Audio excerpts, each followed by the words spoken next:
The Eye 2 is a horror film from the same directors of The Eye 1, the Pang brothers. This one stars Shu Qi as a woman who wants to kill herself because her boyfriend dumps her.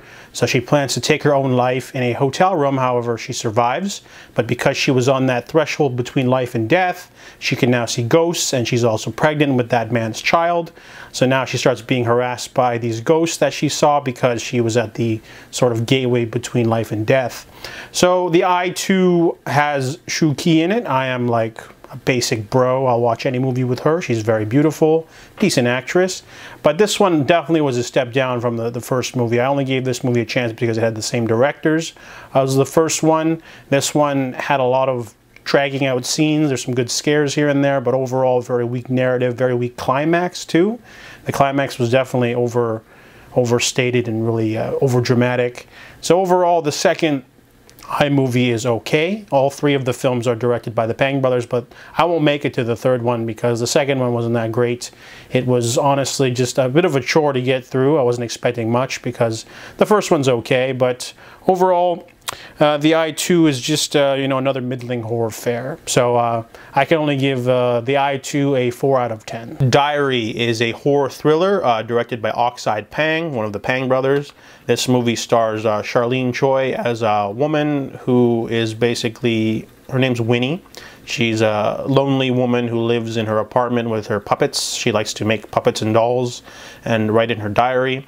However, she's very sad because her boyfriend Seth won't come around, and she finds out later that he's gone. So she hangs out at his workplace and finds someone named Ray who looks like him, and she decides to invite him over and form a relationship with Ray despite the fact that, you know, they look alike, and not because of that. It ends up causing a rift in their relationship because she's sort of using him to sort of as a substitute for her old boyfriend, which is unhealthy.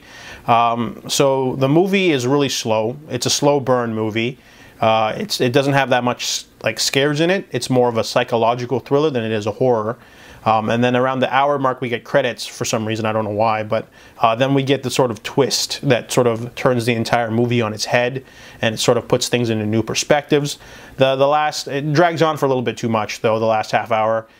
We do get some creepy scenes with the reveal and everything, but overall, yeah, the movie's just sort of like, it's not really, it kind of puts all of its chips into that ending, and the ending is pretty creepy, but it's also a little cliche, and a little lazy. But it's interesting to see the actors do a decent job. Charlene Choi, she usually does like rom-coms and stuff, so and comedies. So it's interesting to see her in a horror element. Not really horror, it's more of a psychological thriller element. The acting's fine, production's okay. Could have used a little bit more in the scare department, or a little bit of spacing out because the pacing's really bad. You're sort of waiting for that thing to happen, and you can sort of hint at what's going to happen. I could guess a little bit, but I didn't quite guess the ending. But it's just really strange. It's from the director of the Eye, so that's the only reason why I checked out this movie. But overall, it was a solid attempt, low budget sort of psychological thriller. But overall, Diary is just like, it's got some stuff there, but it's also kind of boring. So I give Diary a 4 out of 10.